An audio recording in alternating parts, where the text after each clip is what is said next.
Thank you.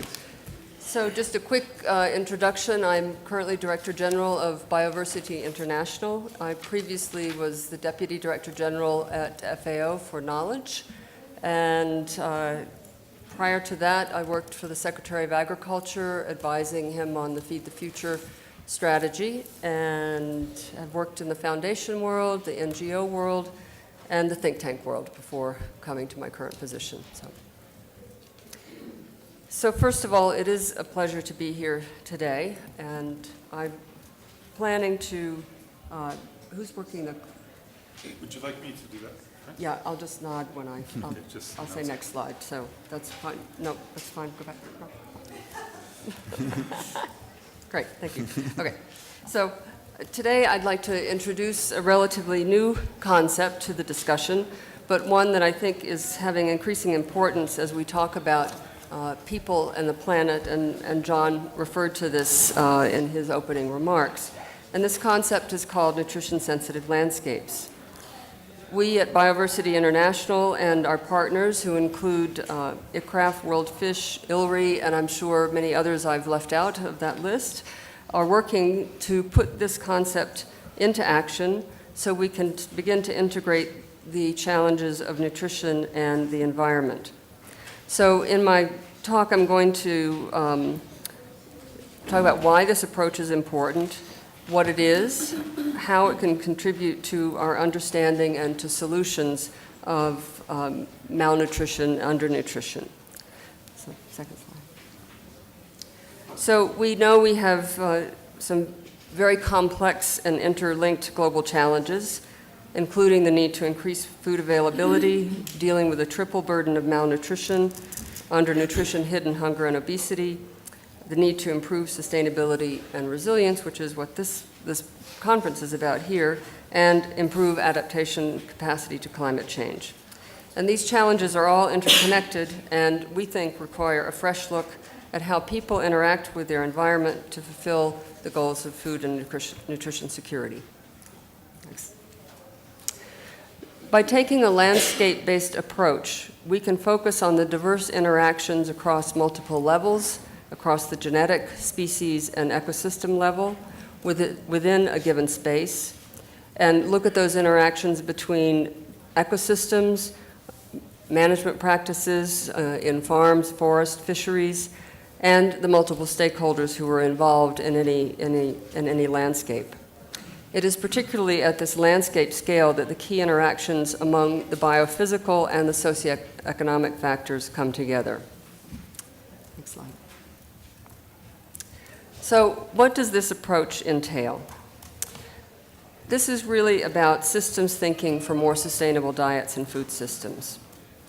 It's an innovative socio-ecological approach at the landscape level to create synergies and minimize trade-offs between reducing malnutrition for vulnerable populations, increasing productivity, as I mentioned before, and restoring and employing ecosystem services. With this landscape approach, which of course has been much discussed, in fact in an earlier session on drought and climate change, water management, we are adding an explicit spatial dimension and a focus on the systems that are present in a given geography. And this is the starting point for nutrition-sensitive landscapes. So just to define the concept of landscapes, a landscape is where natural resources are managed to achieve multiple objectives, such as livestock production, income generation, crop production, health and nutrition, and support to livelihoods. The places and the people, importantly, and their interaction with this landscape are very central to the approach. The concept goes beyond the no-harm approach towards being proactively managing for a healthy environment and a healthy population. One thing that's really important to say is a nutrition-sensitive landscape approach does not imply that all nutrients and all nutrition can come from the local landscape. This is clearly has to be part of a broader set of solutions.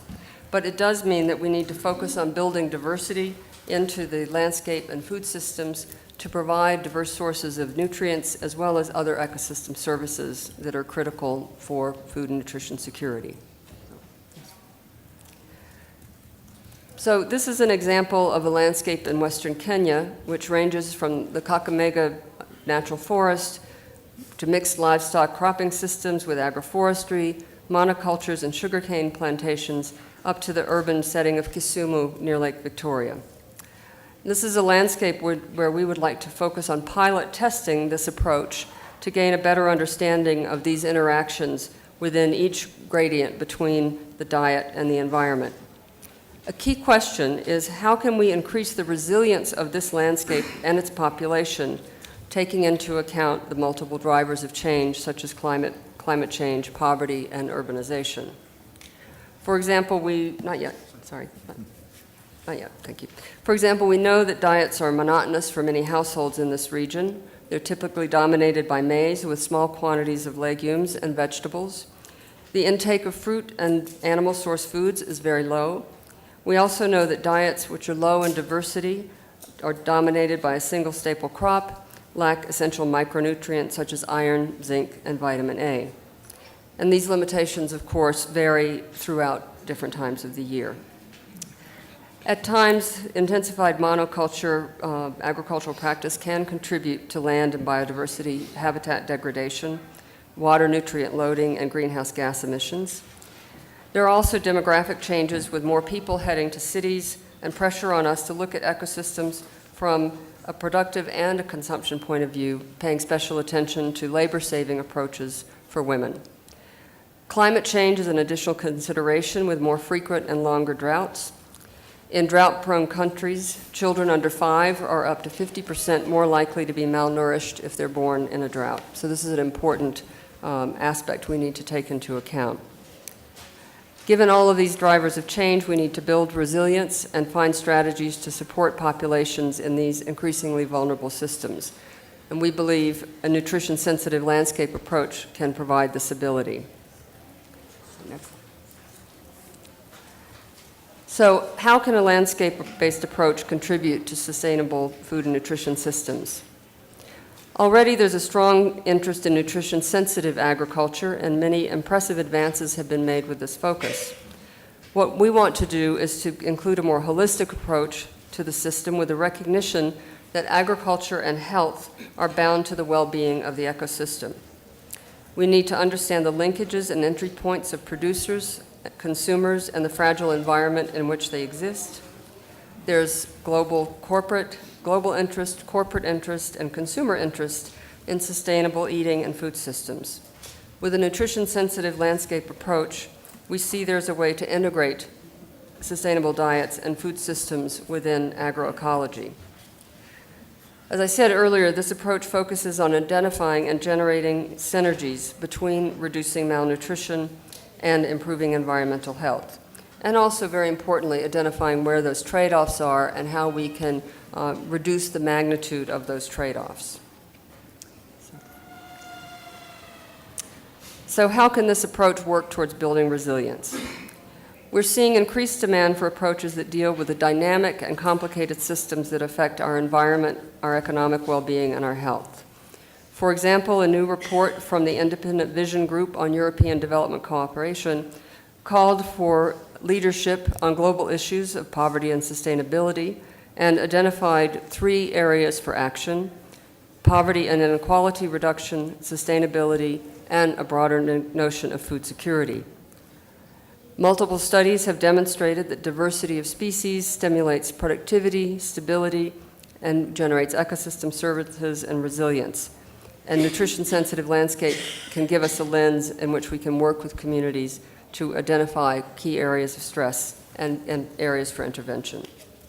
But the question which John put on the table so effectively is, how can we use such knowledge and translate it into feasible actions on the ground, in particular to benefit diet and environmental health? We're at the early stages of this approach. I liken it to about, 5 or 6 years ago, this concept of climate-smart systems, landscapes came into being.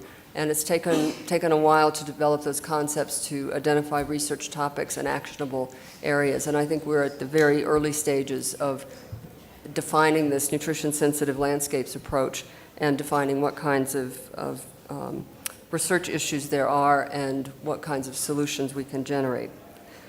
But I'd like to reiterate as I close the key components of the nutrition-sensitive landscape approach that would help to build this diversity include linking agricultural biodiversity to dietary diversity, providing insights into sustainable intensification of agriculture, informing agricultural-based nutrition interventions, better understanding the relationship between dietary diversity, the environment, and social variables, and to inform community resilience to change. So we believe this approach provides a systems thinking, which is always complicated, but definitely requires a lot of partners who can bring different areas of expertise to this conversation. And I look forward to the discussion and hearing from you on some concrete suggestions on how we can all move this concept forward. Thank you.